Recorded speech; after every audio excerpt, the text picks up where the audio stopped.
Hello, friends. My name is John Finnegan. I'm the president and CEO of Focus Cloud here in Denver, Colorado. And I am delighted to have with me three professionals for whom I have a great deal of respect. And our guest is Scott Reynolds Nelson, who's the Georgia Athletic Association professor for the Department of History at the University of Georgia. And his book, titled Oceans of Grain: How American Wheat Remade the World, is the reason for us getting together here today. Scott, thanks for being here. Thanks so much for having me, John. It's great to be here. In addition, we have two panelists, Rob Lance, the managing partner and an attorney with Castle Lance Maricol, and Richard Lackey, who's the chairman of the World Food Bank. Richard and Rob, thank you so much for being here today for us to have a discussion with Scott in this incredible and timely book. I want my introduction of the three of you to be very brief, because I really want to take a dive into our discussion because, you know, as I said when we had a brief discussion beforehand, that Scott is an expert in 19th century U.S. history, and in many respects represents the past. And Richard, you represent the present in the sense that you've had an entire career in futures trading, and Rob is the foundation of it all with his expertise in law. So let me begin with our guest today, and that is, you know, Scott, you've written this book, and I'd like you to share with our audience what prompted you to write Oceans of Grain. I mean, I understand historically why you did that, but why did you choose grain? It's a great question. I think in some sense it started around 1986, so quite a while ago. Yes. I finished an honors thesis on the Panic of 1873, and it was mostly about the iron and steel industry. It was a pretty technical analysis of why the iron and steel industry shifted from the eastern Pennsylvania to western Pennsylvania. And I realized when I finished that honors thesis that everything I thought I knew about the Panic of 1873 and what most historians said about the Panic of 1873 was wrong.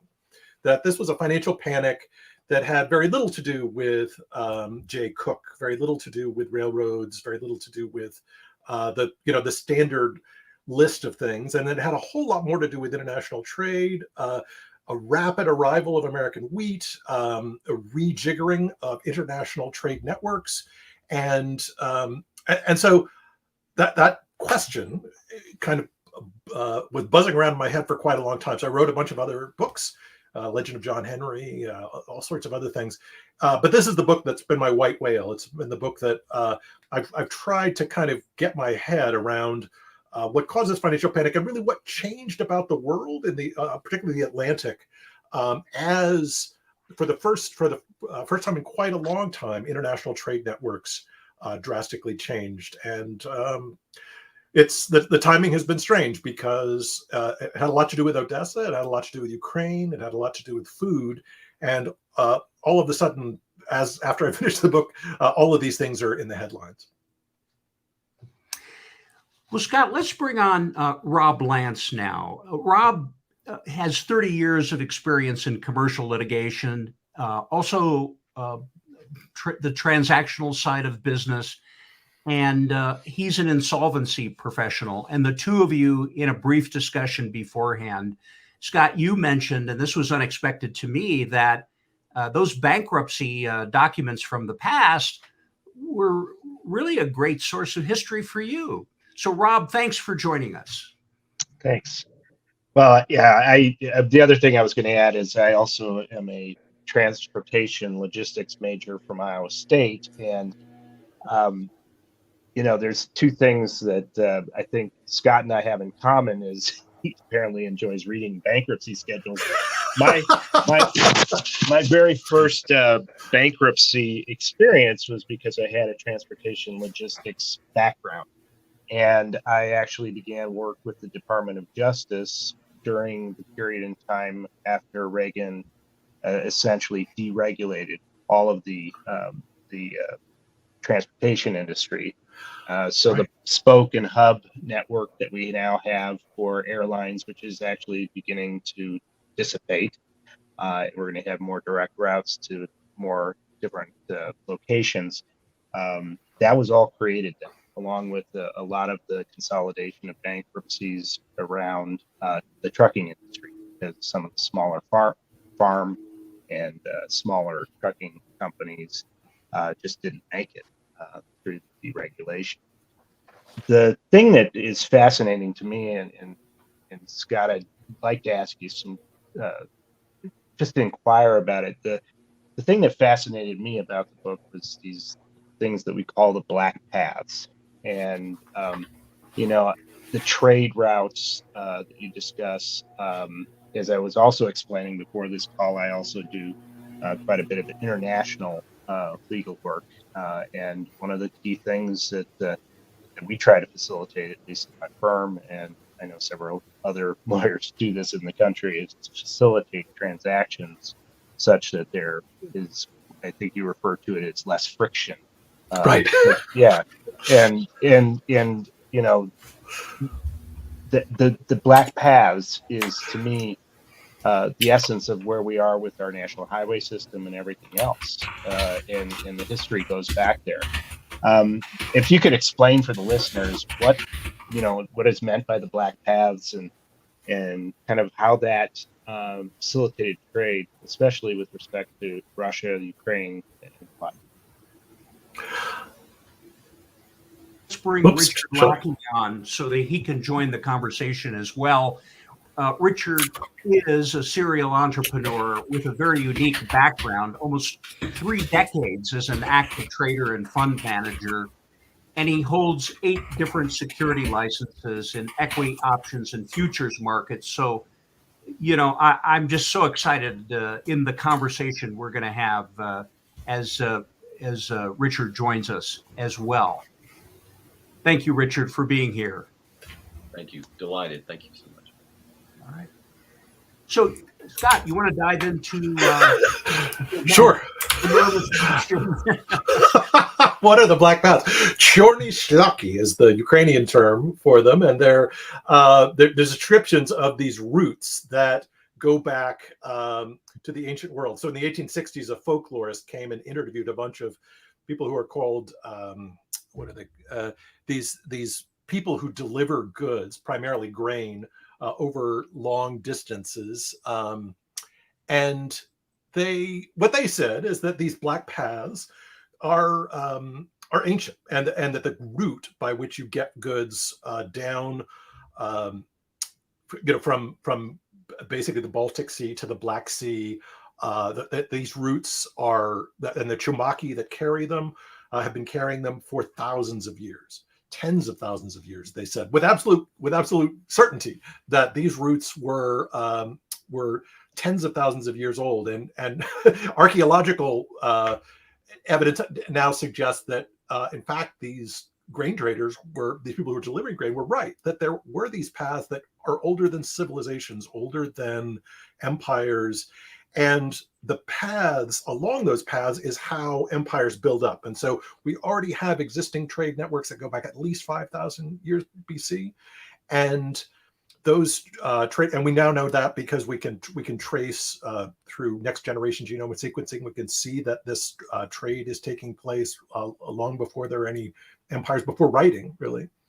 And those paths are where empires agglomerate themselves on top of. They sit themselves on top of those corridors to and basically claim them as and so empires depend on this, but they're also they also demonstrate, I think, the weak points of those empires. So the empires themselves, they have the statuary, they have a golden milestone at the center of every empire, which in the Roman world was where all the grain went to and then went back out from. And those paths, those networks are so crucial to understanding kind of how empires assemble themselves, and their weaknesses are in fact along those paths. And the person who demonstrated this to me was a man named Parvis, my man crush, I suppose, Israel Helfand, who was a communist and Marxist thinker who also, like me, was sure that the Panic of 1873 wasn't what everyone thought it was, and it was actually had a lot to do with new paths of grain, lots and lots of American grain being dumped on Europe, and changing all sorts of things in that markets in a kind of invisible way were changing the way that people eat, the way that people feed themselves, where they live, how they make their livings, and that this his recognition of this was. He became the sort of person who undermined the Russian Empire.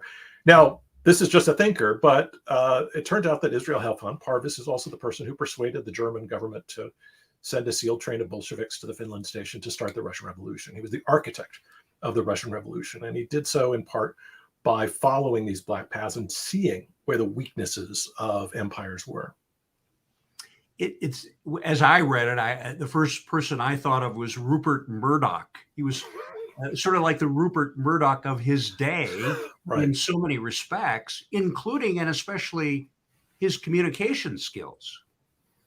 Right. He was a student of economics, but also a student of communications. And he perfected this style, which is somewhat familiar, of sort of taking the world and explaining it in just a few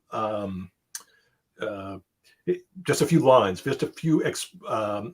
he would explain the German Empire and why it's as weak as it was and why it's going to grow stronger over the middle of the 19th century. His audience was primarily workers. He had very gripping abbreviations for explaining things, and he became extremely popular, so popular that he was kicked out of every German city that he tried to stay in for longer than a year or two, because he was a Marxist, he was a communist. And but his understanding of this world was not had very little to do with his Marxism. It had to do with the fact that he was himself a grain trader, and he understood that these international grain networks were not just important, but if you wanted to predict how a war was going to end, you'd follow those logistical pathways. You identified where the weaknesses were, and you defeated your rivals. And so there's a kind of military history kind of baked into those pathways for the delivery of food. Well, Richard, as you know, is chairman of the World Food Bank, and grain is such an important part of his work around the world. Richard, could you share with our audience and with Scott what it is you are doing today? Certainly. So we help build integrated agricultural systems in frontier markets. So our goal is to help resolve the grand efficiencies that exist between smallhold farmers and regional and global marketplaces. And for many years, for about 20 years, I was an arbitrageur. That was my area of expertise, which is a fancy French word for just identifying inefficiencies in markets. And today, the single largest arbitrage on the planet that we can tell is the inefficiency or the spread between farm gate and regional market in places like sub-Saharan Africa. In the 54 or so frontier markets where more than half the population depends on agriculture, the inefficiency on an annual basis is normally somewhere between 800 billion and 1.1 trillion per year. That's much, much higher now, but it's huge. So whether you're a greedy capitalist pig or whether you just want to solve some of the problems that, related to poverty and hunger, it's a great, it's somewhere to dive in to really make a difference. So that's the focus of the World Food Bank. Yeah. So, Scott, Parvis really informed your work in so many ways. Does he continue to do so today? Uncovering more materials that he has written. No. I think I've tapped all that material. He destroyed so much of his material shortly before he died. I think in particular because the Bolsheviks were very unhappy that anyone might have access to this material that explained how it is that the Russian Revolution unfolded. This was a crucial issue for the Bolsheviks. They didn't want anyone to know that it was a relationship with a capitalist grain trader that made the Russian Revolution possible. When he died in 1922, there was an attempt to close all that down. So I think I've seen all of his stuff. Understanding it has been the hard part. What Richard was saying was just reminding me of what part of his dissertation. He says he has a story about North Africa, and he says that a grain, that the Ottoman Empire demands a tribute of grain every year, and that a person that owns a large amount of property in the kind of central part of Africa has to bring it to the coast, and he brings grain on an ox cart, but the oxen and the people who are driving the cart eat the grain as they go along, and that ultimately a long enough black path will consume all of the grain that's required in the delivery of that good. And so it's a kind of simple way of suggesting why it is that long distance delivery is so important. And one of the things that the World Food Program and the UN also talk about is GDP, and you can calculate GDP using the cost per ton mile delivery inside a region.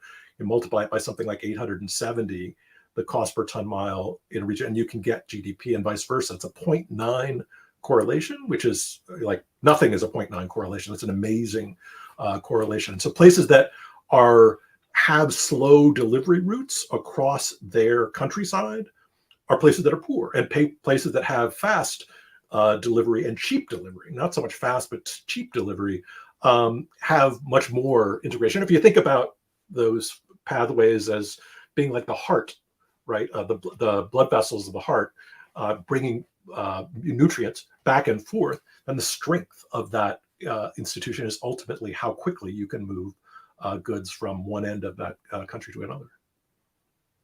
In 1863, during the course of the Civil War, we had a transformation in markets and the law with respect to trading. Could you talk a little bit about the historical foundation of that, leading us sort of into the next part of this conversation? Sure. So it's during the American Civil War, a conflict between, I argue, between cotton and grain, right? The battle over westward migration, battle over Kansas, and the Kansas-Nebraska conflict and things like that lead to the Civil War, have a lot to do with grain. That is, railroad directors who want to build railroad corridors to the west do not want slavery in those regions, because places that have slavery are the railroads never succeed. They never deliver as much goods from east to west, that is back into the hinterland, than they do delivering goods in the other direction. But during the Civil War, the Union Army is in trouble. It's in Chattanooga in 1863. It's surrounded. The Union Army has captured Chattanooga, but then the Confederacy quickly surrounds them. And the fear is that if the Union Army is stationed at Chattanooga fails, that the war is over, that basically there'll have to be some negotiated surrender. And it's at this point that the Assistant Secretary of War comes up with this strategy. The issue is that delivering oats to horses in Chattanooga has gotten more and more expensive, and the people are delivering those goods to the Union Army are charging more and more money. And he sets up what's really the first futures trade in Chicago, where he stations someone in New York City to order goods by telegraph in a series of coded orders and those goods are going to go initially from Chicago to New York and a grain trading post in Gettysburg, Pennsylvania, grain collecting post, oats collecting post in Gettysburg, Pennsylvania, and then also in Louisville. And this futures market that he sets up establishes standard sets of grain, establishes a series of prices, and a bunch of people bid on delivering the Union Army's grain. This, at the same time, the Assistant Secretary of War in the previous year had been persuading the railroads that if they gave the U.S. government a 50% discount on all delivered products, all delivered goods, that he would make it possible for them to bridge all the state barriers that had prevented them from consolidating. And so what we see is the development of 5 railroad corridors, competing railroad corridors that go from Chicago to the East Coast. Those two things happen around the same time, and it allows the Union Army to break the not embargo, but the very, very high prices for oats delivery. It creates what U.S. Grant calls a cracker line, which feeds troops in the South. Sherman's March to the Sea, we tend to tell that story as if they were cut off from supply lines, but they're actually receiving double rations the entire time from railroads that are delivering goods all the way to Chattanooga, and then of course to Georgia as the Union Army is moving. So that's a Black Path story, right? It's a story about consolidating and cheapening the delivery of goods, both technologically by bridging those connections, and also kind of logistically by creating a market that that establishes a price that can be settled at a long distance away, like Chicago, like Gettysburg, like Louisville, for Chicago grain, and this helps the U.S. to win the war. It also fills the oceans on the Atlantic with grain because the way the U.S. solves its it has one other problem, and that is, where's it going to get foreign reserves? How is it going to be able to pay all of its debts? And foreign exchange is something that they desperately need. And foreign exchange to the United States came almost entirely from cotton, which was embargoed because of the Civil War. And so they start to sell very large quantities of grain to the East. And so the conflict of the Civil War is really a conflict over those Black Paths. And what it does is change not just the United States in making a more efficient corridor from Chicago to the coast, but also changes the world by providing cheap food that comes from the Midwestern plains all the way to the ocean, where it can then be delivered over long distances, particularly to Europe. Rob and Richard, with your backgrounds, what does that stimulate for you?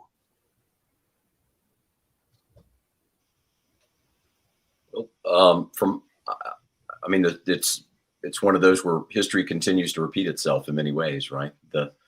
All of the new attachments to land and the interest in new areas are largely driven by agriculture. I mean, there's an obvious need for oil and gas that comes from Russia wanting to go into Ukraine, but it produces a significant amount of oil and gas as it is. But Ukraine is a huge, huge commodity producer. So that's the reason, or one of the main reasons, that Russia seeks to get back into that space. And there's also the idea of the extension of wealth and security comes from the ability to overproduce and to export. We've seen a lot of the challenges because we've reduced the ability to grow production of oil in the U.S., but we also see Ukraine suffering because it has the ports of Gdynia and Odessa, Chornomorsk, altogether 9+ million metric tons a month.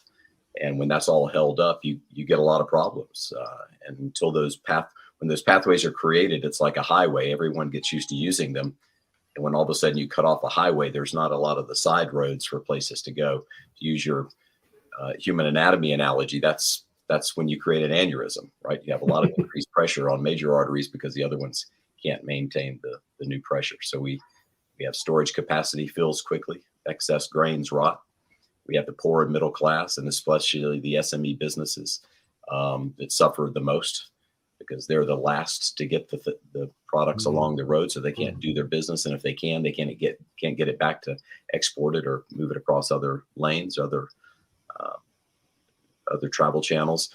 And the worst is at the country level, the corruption increases dramatically because where that's an increased opportunity. So in many instances, we have countries that are stealing the money or harvesting grain and controlling it themselves, not allowing it to go to other places. And those disruptions create all sorts of ripples in production and logistics and what have you. So it's very, very similar to the challenges I think that Scott enumerated when he kind of compared the Ottoman Empire and the Austrian Empire, where one kind of kept things to themselves and one allowed more export. And it makes a big difference at the end of the day what your strategy is, how resilient you are. Rob, what thoughts does this stimulate for you? Well, two thoughts. Well, distinctly when I was in undergrad, it was the beginning of containers, really. Back Mhm. back when I was in school in the 1800s, but like early 1980s. And but what was fascinating to me about one the book and also what Richard was just talking about is always noticing how to increase efficiencies with respect to transportation of goods and grain. And the container was just an incredible revolution, really, in the 70s and 80s. And now you see it on the container ships and everything else. Now there's other problems now that are arising from that, as there are ships just waiting to be docked. But to be able to move something from a ship to a truck to a train much easier was a big deal. And in my lifetime, I can see continuing innovations with respect to moving goods, as Scott says in his book, with less friction.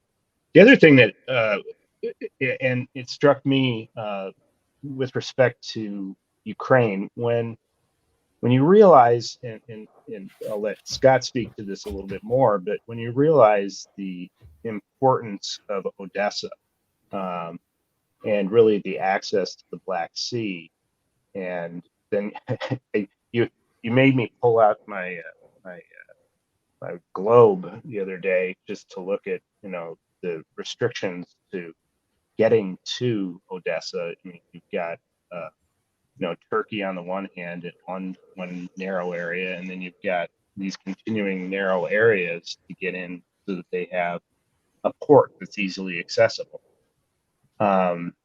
And it really facilitates trade, and I think that's what I'm seeing with the Ukraine is that the Ukraine situation is just an access point that they feel they need, and they really don't have very many other than the North Sea and the Arctic. And so that was one thing that really struck me with respect to that. And the other thing, and I just finished reading a book because I was recently in Halifax, but Halifax had an explosion in 1917 that pretty much leveled the town. And one of the things that was fascinating about it is that became the impetus for Boston to be really the savior of the city, because they provided supplies to people and grain.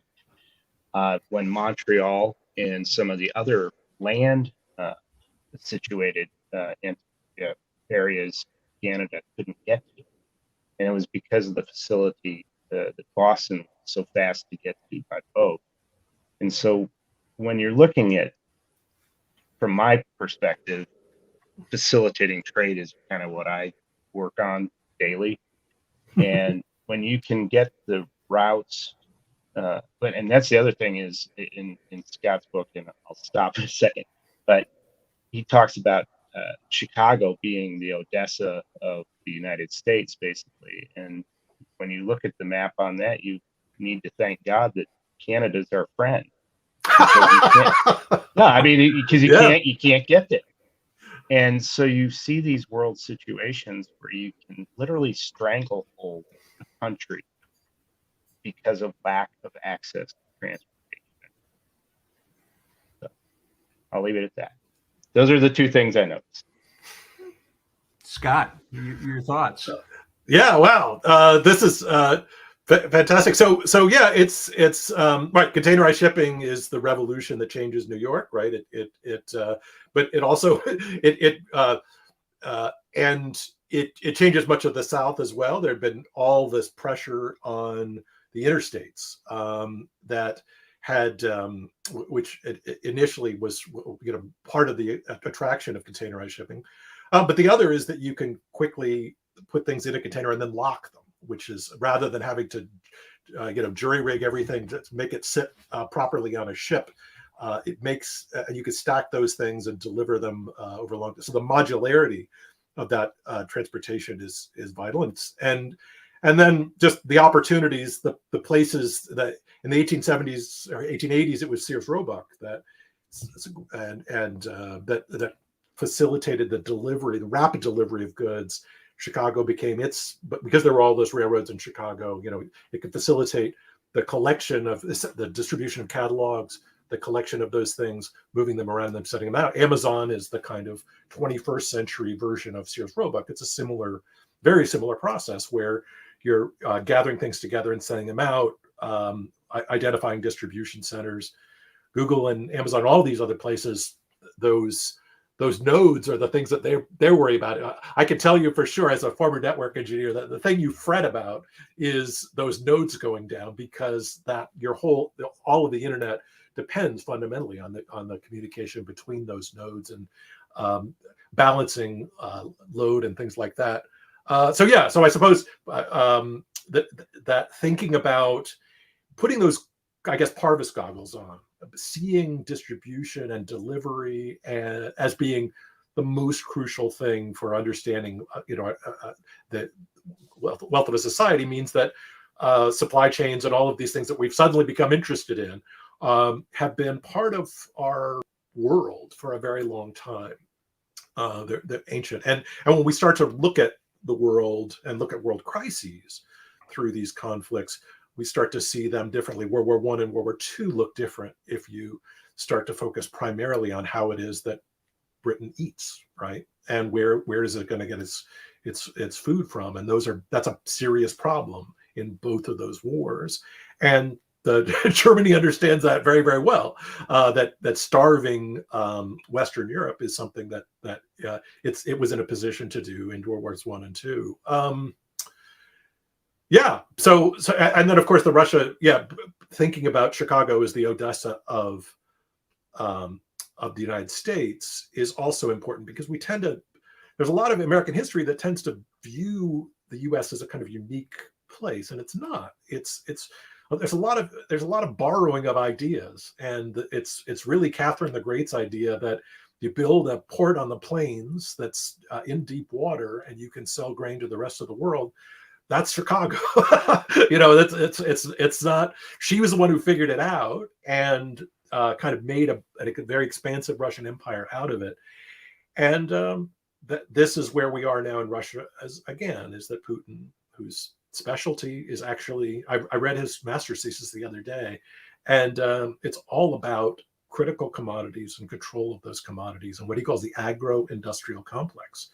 The agro-industrial complex is a kind of fancy geographer's word for how dependent places that are we think of as being industrial are on food, and how potentially weak they are. And so the cutting off of food from Ukraine is going to have really catastrophic, calamitous effects in the rest of the world. But it's also driven up the price of Russian grain, which has propped up the price of the ruble. So if we look at where all of these goods are coming from, and identify where those choke points are, control of those choke points is I think really important strategically and geopolitically.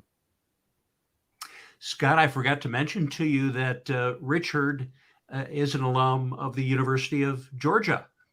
All right. Go Dogs.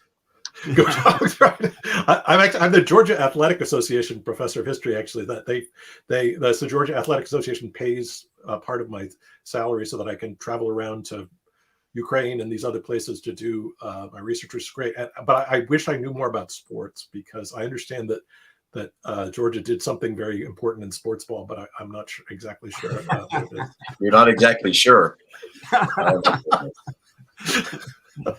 SEC national champions. That's okay. Sorry, I'm being perverse. I do understand that they're they won the national championship. Yeah. That's great. Well, we're proud of you. Well, Scott and I share in common that we began our careers at IBM. And when Scott alluded to the fact that he was a network engineer, Scott, you were in Toronto hooking banks together early in your career, and with pocket protector and ponytail in tow. And you learned, it's not like you're just an academic. You really were a hands-on individual in business early in your career, and that has informed the research you've done throughout your career, wouldn't you say? It was. I didn't actually work at IBM, but I did work a lot with IBM and other places. I worked for Deloitte and Touche and other places fixing network problems. What often happened in Toronto in the period that I was there is that a company would lose one of their tech people, and then everything would stop. So a company called Dialects that owned most of the clothing stores, Cambridge Leaseholds, which owned most of the malls in Canada. And they would need someone to quickly come in and do what Robert does, which is to look at the documents and figure out how things worked. So what I did a lot of was just not reading manuals, but looking at these systems and try to figure out how everything was connected to get everything started. Because in fact, those companies literally stopped when their tech person left and took all the passwords with them, or neglected to pass on what it is that needed to be done. And so I learned a lot about getting big businesses going again. For that, one of the companies I worked with, Dialect, lost $10,000 a minute when the network was down. The network was down quite a bit because they couldn't connect to their cash registers. So I had to do a lot of futzing with wires, but also making sure that all of the business processes got restarted again. And so I was a historian. I was, finishing my PhD, and I'd almost abandoned the career of PhD because I was being paid a lot of money to do this kind of troubleshooting. But it made me understand large institutions much better, having to kind of fix them on the fly, literally, changing the wheel while the car is moving. And so I think understanding how large organizations work and how they kind of controlled regions, right? The company that owns all the malls in Canada constantly has a lot of intelligence about what the other potential mall competitors are. A country, and then I learned a lot about Walmart because Walmart was a very large competitor to Dialects that owned all these clothing companies, and largely it was logistics that they were better at. They'd set up a satellite network. They had on the spot pricing information that no one else had, none of the other retailers had. And so, so I think understanding business processes, I was really a tech guy, but I quickly had to learn how to get these firms up again. And so it was a really invaluable lesson in understanding how corporations work and institutions work, that I think, and it does inform this book. Looking at the last mile, looking at the most expensive last mile for delivery is really important. And the last mile is not just your network. It's not just your UPS cars, but it's also your food. Where's the food produced? The last mile of the production of grain in terms of baking it as bread that's where the costs are, and think about it that way. So sorry, it's a long answer to a short question, but it is my network background that gave me this sort of way of looking at the economy, and reading Parvis. He had a much deeper and longer and ancient history kind of way of putting things together that I think never would have been able to do without his indirect help.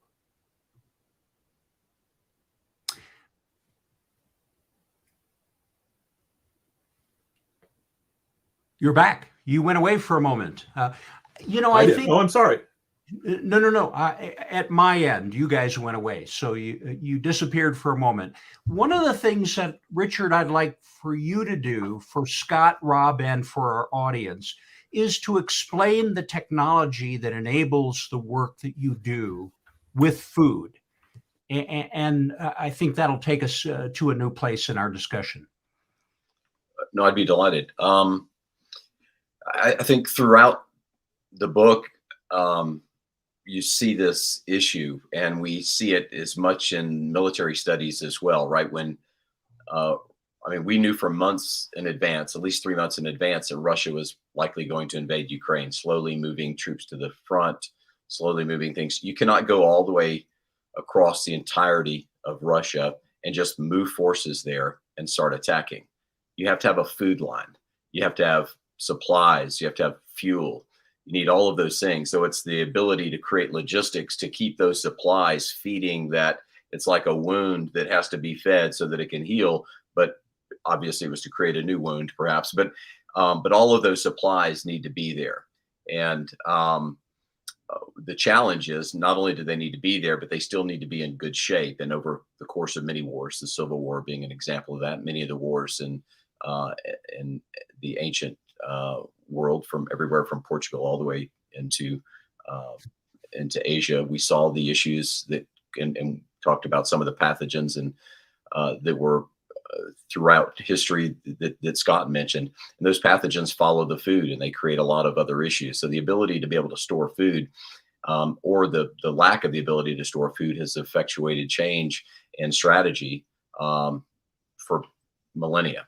And there are technologies that were actually used back in the day of Joseph, where they would take grains and pulses and even dried fruits and vegetables that they put out in the sun, and they put them deep in the ground and I grew up in Georgia where we have red clay, and you can put stuff in a hole in the ground in red clay and not a whole lot will get to it. And they would last for years. They would cure meats and they would dry fruits and vegetables, and it would last for sometimes a couple of years. We've now modified those technologies where we can take grains and put them in airtight bags, 100 metric ton bags. So the size of 2 40-foot containers stacked on top of 2 40-foot containers. And what ends up happening is when you put 90-kilogram bags of corn or soy or wheat or what have you in it, the pests and the insects and the bugs that are still in those bags actually respire the remaining oxygen, and then they die because it's an airtight container. And so now you have a dried product that has no oxygen. So it's now oxygen free. It's like taking the fuel out of a fire. And so those commodities can sit there for decades, likely. We've had maize and soy that's now been stored and maintained its grade for more than 15 years. And when you're able to remove what we would call the calendar risk, and that was an area of interest for me for many, many years, is calendar arbitrage. If you can remove the calendar risk, you can now treat food as an asset class. So you can literally have institutions around the world holding 1 or 2% of their assets in food, and you'll have networks of stored commodities around the world so that these issues with logistics will not be near as dire.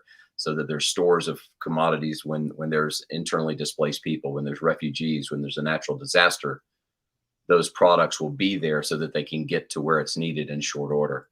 And it came more to my attention doing disaster relief and disaster response, where even in Louisiana, Mississippi, Texas, we would have trucks from Send Relief and Salvation Army and Red Cross ready within 24 hours, but we would wait 3, 4, 5 days for food to get there from Cisco and US Foods and others, because it's not part of their normal system.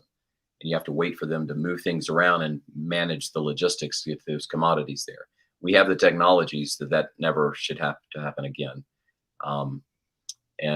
Both from completed meals, being able to store them, to millions of metric tons of grain. So that we think that's an inflection point for the ability to provide food security in the world. And that's a big focus of what we do. But it really draws home how long that's been a problem when you read Scott's book, especially the pathogenicity of bacteria and fungus and what have you that's out there. Yeah. I love calendar risk. I've not heard that expression before, but and then what I call that is the secret of Persephone, right? How it is that you can store grain for a long period of time. Rob, what does it make you think, with a background in law and logistics, what are the implications of our discussion and Scott's book in your mind? So a few things come to mind. One, in terms of having pests and mold and everything on goods and calendar, obviously there's a liability standpoint. So the more that you can do to facilitate, preservation of goods is a liability. I mean, it's something you need to take care of. The thing that is really kind of really striking to me about this book is, of all things, the importance of relationship, actually. And like I just said, it's a good thing we're friends with Canada, because shipping into Duluth, Minnesota and Chicago would be a completely different thing. its access to the world. And by diplomacy, pretty much if you are a landlocked country, your ability to transact with the world is much different than one that has access to rivers and the ocean. And I mean, you see that with Armenia, you see that with other countries. It is something, a hurdle you have to transact. And to have the ability to work with your neighbors, to have access to the sea and the supplies is integral. And so, at least with respect to the law, one of the things that we do here is we work with attorneys from Germany, or we work from, yesterday I had a 2-hour call with some attorneys from Mexico. You cannot do it alone. And it goes to the friction piece. Is from a legal standpoint, I'm always assessing what are the threats, what are the opportunities, obviously the SWOT test, and just trying to assess what we can do for the client. And that's what attorneys do in the international domain, especially when it comes to transactions between countries. And so what strikes me is that there is so much at play, and Richard is probably having to deal with, either directly or indirectly, the politics of the different countries, and the hurdles that there are, tariffs and other trade barriers. And so that's what kind of really hits me hard here. Is I just noticed that it's much more pronounced than I think the average person thinks. I have a piece of bread on a table at a restaurant, and I have no idea where that came from. It just miraculously appears. It's kind of like I expect the Star Trek episode where they just created in a little scanner thing, and then you look at the expense that you save going to the other concern, and it's the expense of transportation, like you say, Scott. I mean, it's, are they going to eat all the grain before they deliver it to the sea? Well, are you going to burn up enough energy that it's just not worth it to transact? And the more we have to facilitate. And so, and you don't realize it. Tomato from Mexico, if you were to do one tomato by yourself and get it from Mexico to here, one, it would be rotten by the time you got to eat it. And two, it'd be horribly expensive. And we just take that for granted. And, I think when we've had what we've had over the last few years with COVID, with supply shortages that we don't understand, why do we not have toilet paper? Well, the reason you don't have toilet paper is because there's industrial and there's consumer grade. And the consumer grade just happened to be out. So it's just fascinating to see how interrelated we are in the world, and that you have to manage that through attorneys, through professionals, through accountants, through transportation and logistics, and that's what's critical. That's what I see here. And I may also add, and I'm curious what Scott and Richard are thinking about with respect to the Belt and Road Initiative that China had, and how that's going to facilitate trade, not only for China, but the rest of the world. I think a lot of people in the U.S. give it a negative connotation, but it's going to have an impact. That's what I think, John. So Yeah, no.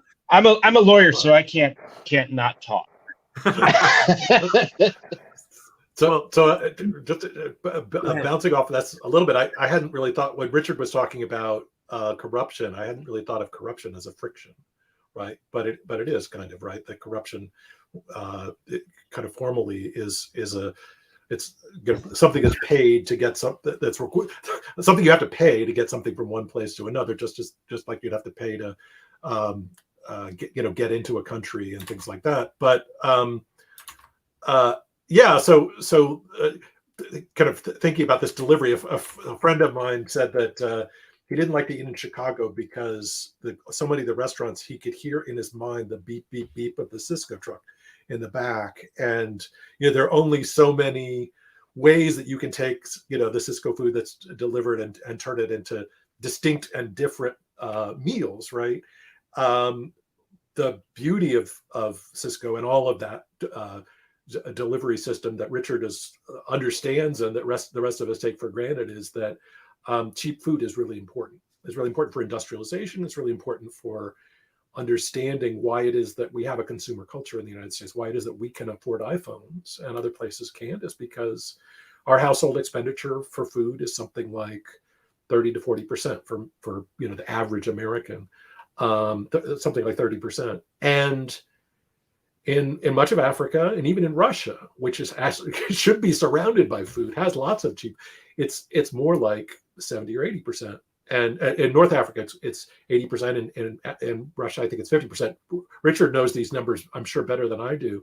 But when a large chunk of your food every day, your household budget is food, then it means that there isn't money for other things. And that gets people upset. That gets people angry. That's why when revolutions happen, when the price of food goes up, the price of everything else becomes a question mark, and you want to find somebody to blame for that. And the Russian Revolution, the French Revolution, the collapse of the Ottoman, the multiple conflicts that we saw in Constantinople or then Istanbul, had a lot to do with food prices going up and people looking for someone to blaming the czar, the king, the emperor, whatever at the center of that system. And so I don't know. I'm just nattering on, but I do think that we ignore that network system for the delivery of our food at our peril, because it's truly really as important as gasoline, as important as some of the other things that we think of as crucial. Crucial commodities. Richard, Scott and Rob probably don't know the amount of work that you're doing in Africa now and have been for quite some time. Could you share a little bit about that? Sure. I think, building on what Rob and Scott both have said, which is logistics is a huge piece of it. And a lot of people think of us as just helping to build better farms, to have farmers grow more and better. But it doesn't matter what you grow if you're in the middle of Congo and you can't get it to the coast. As Scott said, the value of the corn is $120 because you're going to spend $180 to get it to the coast, and it makes it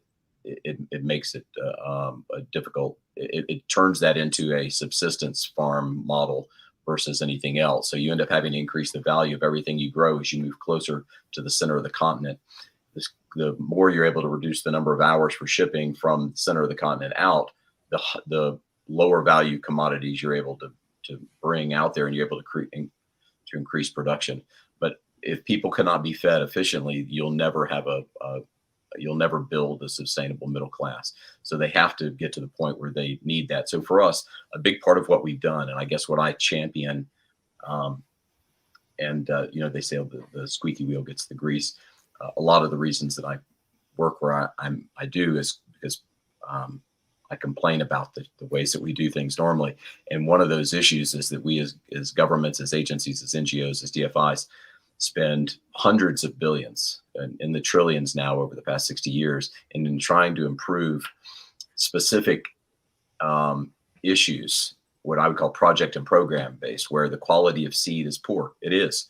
So we will do programs, $50 million in 5 countries to grow better seed, a seed hybridization, replication, and distribution model. We push all the seed out to these farmers in these developing markets. And 2 seasons later, they grow 3 times more corn than they've ever grown in their life. And then the markets crash because no one's there to absorb all of that, because the systems weren't in place to absorb that. Or in Central Africa or East Africa, it all has aflatoxin, because while they grew more, they still didn't manage the soil. They didn't harvest it properly. They don't have mechanisms to store it properly. So a part of this, I think, and to answer your earlier question about the Belt and Road, one of the things that China does extraordinarily well is that they understand it's an ecosystem. And if you're going to build models that if you build, and we also see in countries like Ethiopia, where they spent billions of dollars on infrastructure, largely funded by the Chinese, but they spent billions of dollars, and then they didn't get that overnight success because that was just one piece of the ecosystem. So there's a number of things that have to be built together, and some of those need to be in order, and some of them need to be done and configured together and be contemporary of one another. That's how those markets will turn more efficiently. But if we're starting to see more systematic approaches to development, but the countries that are using these as offensive tools versus, or even as defensive, but more so as offensive tools, know that it's like playing three-dimensional chess. If they can address one piece that stops something else from happening, you can really, really throw a cog in the wheel. And probably the best example of that, we don't talk a lot about it, but like urea, Russia is one of the largest exporters in the world of urea. And when you cut off urea, which urea is the highest nitrogen concentrate fertilizer on the planet, and it also, because it's pure, happens to be the cheapest. So every developing market uses urea. Luckily, many of the countries, the good and the bad, many countries don't use enough fertilizer in Africa. That's one of the challenges. And so we're working with those countries to start using techniques where they don't need fertilizer and or they need much less. But in days like this, where folks need fertilizer and they can't get it because of stoppages or ships stuck in border, their productions are going to drop 25 to 30%. Countries like Turkey, countries like Egypt, and others are going to have a decrease in production. So it's not just that you can't import it from the other countries, it's that you can't produce enough in your own country because of that one little chess piece that's been moved. So the logistics is there's multiple ecosystems that are all crossing one another. And so looking at that from a bigger ecosystem and then working the way down is something that has to be done in tandem with a lot of groups together to ensure that we don't have these kinds of issues in the future. Anyway, Rob Lance, there is so much concern about the contracts that countries like Africa are entering into with China, and I know you've been reading about this, and that you have concerns as well. What is the solution to that? How do we prevent a crisis in the long term? As these contracts come to term and these countries can't afford to pay off their debt. If you're referring to the Belt and Road Initiative and basically promising to put in this infrastructure for you and give you a low interest loan and then it's collectible somewhere down the road, is that what you're talking about? Yeah, exactly. Yeah. I need a higher pay grade to figure that out. But in some respects, I think, and we're starting to see this in some countries, is that the desire to have the infrastructure in place to facilitate trade, I think, is going to ultimately offset more of the what I would call hostile takeover of countries and assets, because I think it's just going to be, especially with African countries and others, the infrastructure is such that you need it there anyway to trade, and so I don't know if it'll be. Maybe some countries they'll have puppet governments come in. I don't know, but I think that their strategy is to just entice countries to be a part of the Belt and Road Initiative, and I don't know in the long term what will be called, what won't be called. It remains to be seen. But you're right. Every country's been promised. You put this road structure in. It's gonna be your future, and we're giving you this deeply discounted loan with some onerous terms down the road. It remains to be seen. I don't know if you remember, we had the Botswanan ambassador here a few months ago, and that was a consideration for their government. is, whether to participate in Belt and Road or in another agriculture. And so, we'll see what comes up. But I do think it's an uncertain future. And, before this call, we talked about Taiwan. I think that's kind of scary right now. And that, again, has to do with access to pathways to the rest of the world. So we'll see what it remains to be seen. I don't know the answer to it, John. So. Well, a few moments ago, you reminded us in your bread metaphor that, in the words of Thomas Friedman, we live in a flat world. And Scott, your son was in Latvia not too long ago practicing his Russian and studying Russian history. And so your family really cares about what's happening in this world, but not all of us do.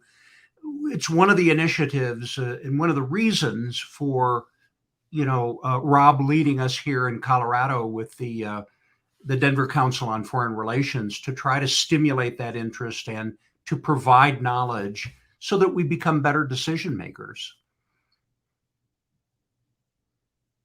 Oh, you're muted. Sorry about that. Can you hear me now? Yes. The devil's in the details too. In this and understanding those details, I'm thinking about the Belt and Road Initiative, in particular Croatia. Which when it was kind of finally fully separated from Yugoslavia, it basically went through a mountain, and it was very expensive to get through that mountain. And the Romans knew this. The mountain hadn't moved, and it was penetrated by a road. But when we rode through Croatia, it cost us something like $40 for this privately owned road to get through to Croatia. And that means that goods can't get from one end of that country to the other without paying that terribly high tax on basically the country's capacity to connect to the rest of the world. And so the question is, in the Belt and Road Initiative, what you're going to do in a larger. I think you're right that all of us are interconnected. All of us. We now see that if you can't get Cracklin Oat Bran, the reason is this complicated supply chain crisis. And the more we understand it, the more we understand how interconnected we are and how interdependent we are. I think it's potentially a safer world where we start to realize that going it alone is not the cards. Mm-hmm. As we try to wrap this up, I wanted to, in the beginning, when we had this discussion, it was about the past and the future, thinking more broadly rather than locally so that we make better decisions going forward. And it's our democracy today that concerns all of us, that if we don't have an educated electorate, we can't vote for our representatives, the best representatives, to make the best decisions as a country. Do you guys have any final thoughts as we come to a close here? For me, and that's the importance of what I try to do with the Denver Council. For me, I think a lot of people, the narrative in the United States is the self-made person. You see the lone cowboy, he's the Lone Ranger. And if you look at truth in his history, the Lone Rangers did not settle the West. Right. Yeah. It was communities. It was, for lack of a better term, teams of people. And I think what's probably going to happen over time is, as we probably, and I don't mean to be negative about the future, but apparently I'm the ghost of Christmas future for this conversation. But I see that we're going to continue to have disruptions in the food chain. We're going to continue to have disruptions in the supply chain.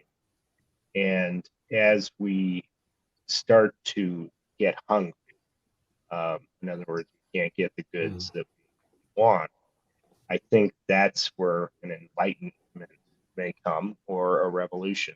And I don't mean to be negative about this, but we're going to have continuing supply chain issues. Our infrastructure is breaking down. We're postponing things that need to be taken care of in the US. And as that arises, I think I don't know what, it may be a quiet revolution in terms of voting differently, or getting people into office that are competent to handle. But I don't know. I see that it's hard to wake someone up. It's the story of putting a frog in boiling water that it hops out, but put it in its room temperature and then turn up the heat top. And I hope we're not frog in the latter sense. Yeah. So. Thank you. Richard, any final thoughts? Sure, I'll try to keep it brief. I know that we're coming to the final minutes here. Yeah, I would concur with Rob, but I think that there's going to need to be a number of things that go on. One is a change in politic. One is a change in the education and understanding of the electorate and how things work. And there are people that are very long-term focused, and there are people that are very short-term focused. And the folks that are short-term focused are going to be sacrificed at the altar of those who are long-term focused.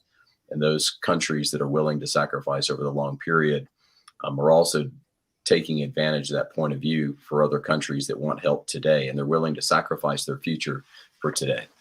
And so there's going to be a need to educate the leaders in developing markets as well as in our own countries in ways. And hopefully now we have innovations in technology and legal structures that allow a lot of this. So the simple concept that I could share, I think, is that we need to get to the point where countries, and I'm using China as a model, but they're certainly not the only one, where governments that take dollars from countries that use what I call the mafia model, where they lend dollars knowing that they can't pay it back, so that they can say, well, you can't pay your loan. How about we get free export of foods with no export tax? How about we allowed to import our cars with no import tax? And they begin to create hurdles for anyone else to then come into that environment, and it creates trauma for everyone.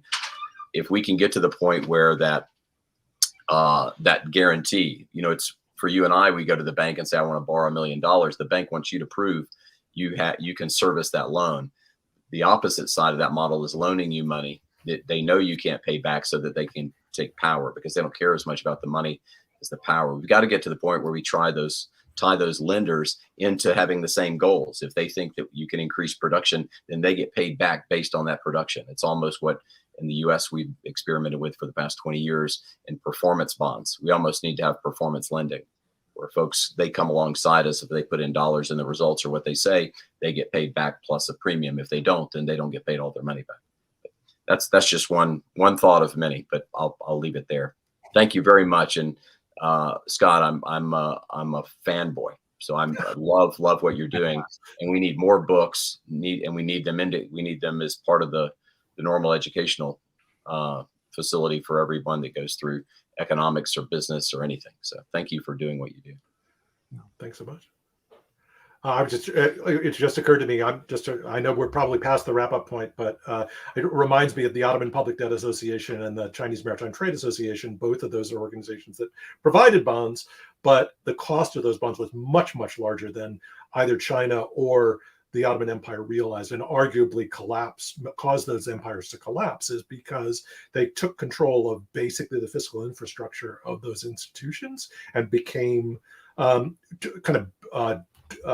out those institutions, those states from within, so that they became incredibly and that's where conflict is now, to a certain extent, is the fringes of the Ottoman Empire,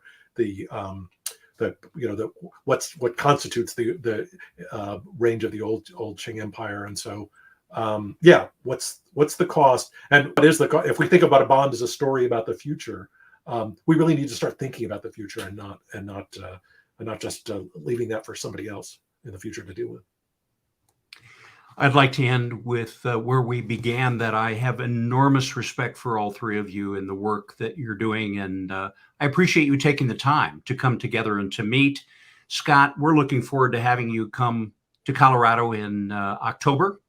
And we're working on the details now with the Denver Council on Foreign Relations. We haven't talked about the Denver Rotary Club, that there is an opening, and our group at Focused Cloud. And so it's going to be just a delight to have you there. And you've already met a couple of our friends that are so looking forward to meeting you. So anyway, thank you all three for your time, and let's call it a wrap for today.